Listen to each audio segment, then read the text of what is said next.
Vous savez, moi j'étais un jeune comme tout jeune, qui a pu connaître la drogue douce, la drogue dure. J'étais vraiment lié vers l'alcool. Vous savez, avec le temps, j'ai pu m'enlever de la drogue dure, de la drogue douce, mais pas de l'alcool. Tout ce qui est alcool, sorti, j'étais vraiment lié. Et vous savez, cette vie, je l'ai menée pendant 17-18 ans. Je n'arrivais pas à me sortir de l'alcool. Et lorsque j'ai vu la gravité, que vraiment ma maison n'allait pas, avec ma compagne, ça n'allait pas non plus. Alors là, j'ai décidé de m'en sortir de l'alcool. Mais je n'y arrivais pas, j'étais vraiment lié. Je buvais tout le temps. Et parce que je ne pouvais pas, alors je suis allé voir mon docteur traitant. Et lorsque je suis allé le voir, j'expliquais la quantité d'alcool que je buvais. Et il m'a dit que j'étais trop lié. Ils m'ont envoyé dans un centre spécialisé pour l'alcool. Et bien sûr, là, j'ai vu 3 à 4 docteurs. Ils m'ont fait les cures. La cure, ça a duré des semaines. Mais j'ai pas arrivé. Elle était tellement forte qu'à 5-6 heures du matin, je me réveillais. Et j'ai essayé une autre cure depuis, mais ça n'a pas duré non plus. Et de nouveau, je suis allé dans le monde. Et j'ai vécu ma vie comme bon me semblait. Et un jour, je me trouvais dans un café. J'étais au centre-ville. On buvait. Et au moment que je ne m'attendais pas, c'était le soir. Il me vient un homme, je ne le connaissais même pas.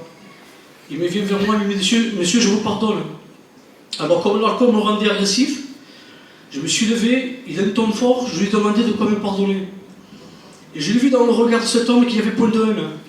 Il m'a dit monsieur, je vous pardonne de la part de Jésus.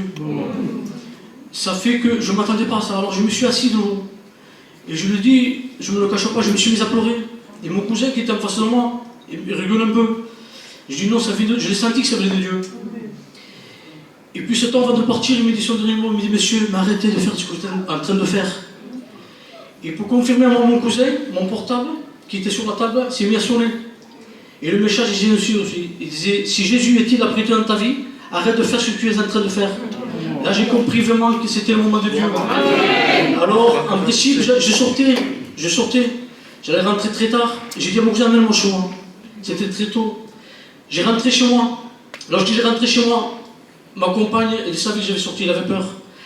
Dès que j'ai toqué chez moi, elle est rentrée dans la chambre des enfants, de peur que je la tape. Je demande pardon parce que je sais qu'il y a beaucoup de familles qui m'accompagnent ici. Mais dès qu'il est rentré, cette fois c'était différent. J'ai rentré, je me suis mis à ma chambre tout seul. J'ai pleuré comme un enfant. Vous savez, dès que ma compagne est rentrée, elle ne s'attendait pas à ça. Mais qu'est-ce que t'as? Qu'est-ce que t'as que tu pleures? Je n'arrivais pas à pardonner à elle. Je voulais faire une belle prière aussi à Dieu, mais je n'arrivais pas. Il n'y avait que 2 mots qui sortaient dans ma bouche. C'était pardon, Seigneur, du mal que j'avais fait. Que Dieu vous bénisse. Amen.